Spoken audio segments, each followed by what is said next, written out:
Hello everyone. Today I will tell you a story. The story is titled, An Afternoon When Boy Wouldn't Leave His Spot. Please like and subscribe to my channel if you appreciate me. You can skip this if you don't and oppose. Like this video. Thank you very much. The story begins as follows. It was one of those ordinary afternoons that quietly slip into your life without asking for attention. The sky was pale blue, washed gently by thin clouds, and the sunlight leaned lazily against the living room floor.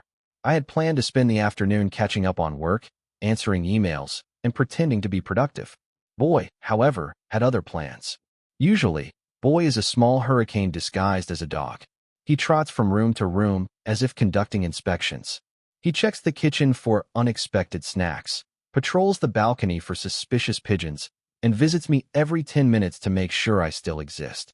His paws click against the floor like soft punctuation marks in my day. But that afternoon, something was different. Boy chose a single spot by the window, where the sunlight pooled warmly on the floor, and simply lay down. He stretched out on his side, legs slightly extended, chin resting on the ground. His fur shimmered under the golden light, each strand glowing as if it carried a secret. He didn't move. At first, I didn't notice. I was typing, distracted by deadlines and notifications. But after a while, I realized I hadn't heard the familiar sound of paws. No soft sighs, no jingling collar, just quiet. I looked over. There he was, perfectly still, eyes half open, gazing into the distance as if contemplating the meaning of life, or maybe just watching dust particles float in the sun. Boy, I called gently. His ear twitched. That was all. I walked over, crouched beside him, and stroked his back. His tail thumped once against the floor, slow and content. He didn't get up. He didn't roll over dramatically. He didn't follow me back to my desk. He stayed. I sat beside him for a moment, curious. His breathing was steady, calm, peaceful. It wasn't laziness. It was something else. It felt intentional. The sunlight framed him like a quiet painting. Outside, distant traffic hummed softly. Somewhere, a neighbor laughed. The world was moving. But Boy had chosen stillness. And for the first time that day, I felt it too. Minutes passed. Then more. Normally, if I stood up, Boy would follow immediately, as if tied to me by an invisible thread. But that afternoon, when I returned to my desk, he remained by the window. I kept glancing at him. There was something oddly comforting about his presence, even without movement. It was as if he was anchoring the room. His stillness made everything feel softer, less urgent. After a while, I gave up on pretending to work and brought my laptop to the floor. I sat near him, leaning against the wall. He didn't shift away. Instead, he scooted just slightly closer, pressing the warmth of his body against my leg. No excitement, no demand, just presence. I began to notice small details, the rhythm of his breath, the rise and fall of his chest, the way his whiskers trembled when a breeze slipped through the window. His eyes would close for a few seconds, then open again, as if he didn't want to miss anything. "Why aren't you running around today?" I whispered. He blinked slowly, and somehow I understood. Not every moment needs action. Not every afternoon requires achievement. Sometimes, being here is enough. The sunlight shifted gradually across the floor. Boy adjusted only slightly to stay within its warmth. He seemed to understand something I often forget.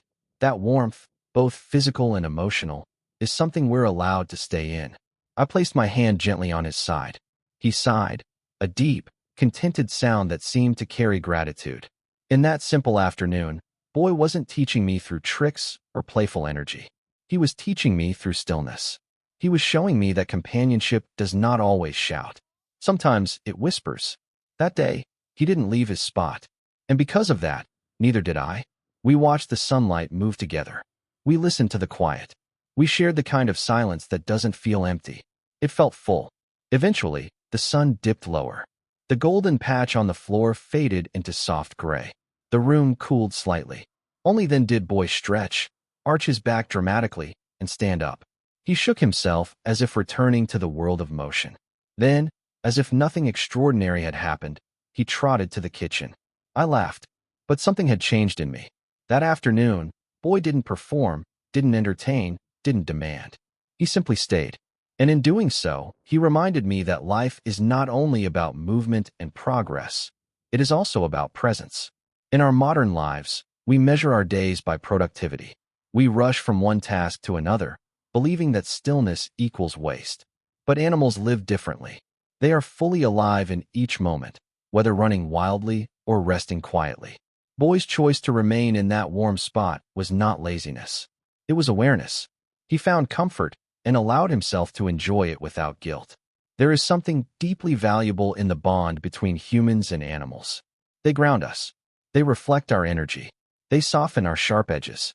When we care for them, feed them, walk them, protect them, we learn responsibility and patience. But when we truly observe them, we also learn something greater: how to be. That afternoon taught me that presence is a gift we can give to both animals and people. Instead of constantly checking our phones while petting our dogs, we can truly feel their fur beneath our fingers. Instead of multitasking during a walk, we can notice the breeze, the sky, and the quiet joy in their steps. In today's fast-paced world, we often disconnect from nature and from one another. Animals gently guide us back. They remind us that love is shown through consistency, not grand gestures. They show us that rest is not weakness. They prove that quiet companionship can heal more than endless words. If we apply this lesson to our daily lives, we can begin to slow down intentionally. Take 10 minutes to sit in silence. Share undistracted time with someone you love. Let yourself rest without guilt. Notice the warmth, whether it's sunlight on the floor or kindness in a conversation, and allow yourself to stay there. We should also treat animals with deeper respect and empathy. They are not accessories to our lives. They are living beings who share our homes and hearts. Building a compassionate relationship with animals teaches children kindness and teaches adults humility. It strengthens emotional intelligence and nurtures responsibility. Boy didn't speak that afternoon. He didn't need to. By not leaving his spot, he created space for calm, for reflection, for connection. And maybe that is the quiet power of animals in our lives. They do not demand that we change. They simply live authentically, inviting us to join them. The next time life feels overwhelming, I will remember that golden patch of sunlight and a small dog who chose to stay. And maybe, just for a while, I will stay too.